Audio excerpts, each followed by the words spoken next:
B-Marsh Boxing, what's happening, world? Here I am, back at it once again with a post-fight review. Here are the post-fight results for this fight before the European junior middleweight strap, or welterweight strap, at 154 pounds between Dylan Charrat from France. I believe he's undefeated, versus Kerman Lejaragga, guy from Spain, who was also a former European welterweight champion. Now, the first 4 rounds I gave it to the Frenchman, Dylan Charrat.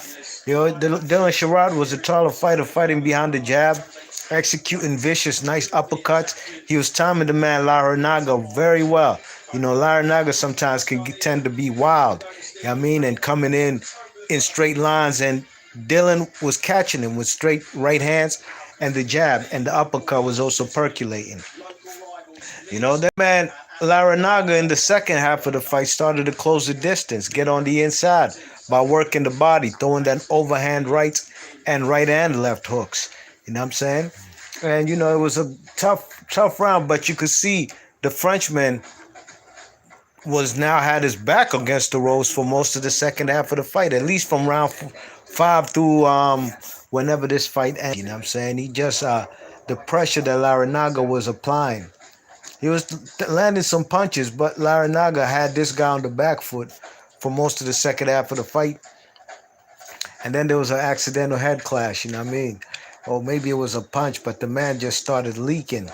I believe on his right eye, Lejaragga, in the 10th round. You know what I'm saying?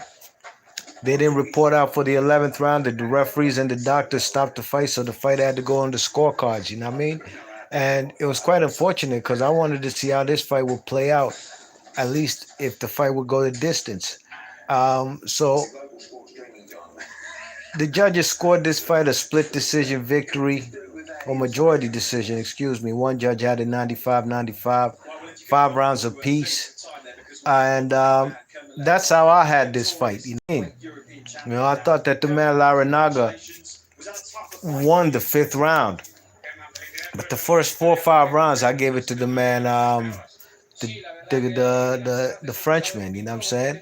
I believe these guys need to do a rematch. If this fight was in France, who would be the victor? I believe they would give this fight to Dylan Charrat. You know what I mean? Due to the fact the fight was in Barcelona, in Spain, in Carmen Lejaragga's backyard. He's the most popular fighter in the country of Spain. I had a feeling it would go his way, you know what I mean? Even though he started off this fight very flat and very slow, you know what I mean? But I like how he applied the pressure. The crowd was definitely rooting and chanting for Lejaragga, and that inspired him, you know what I mean? So he got himself another not world title, excuse me, another belt, European title belt for the super welterweight or junior middleweight, and now he's a 2-time European champion. Still, as of yet, hasn't fought for an official world title. David Avanesian spoiled his plans, knocked this guy out twice.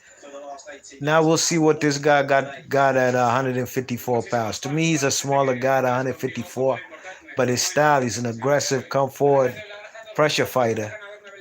And we'll see if he can get it cracking at 154. B-Marsh Boxing. Leave your thoughts and comments, and I'm gone. Peace.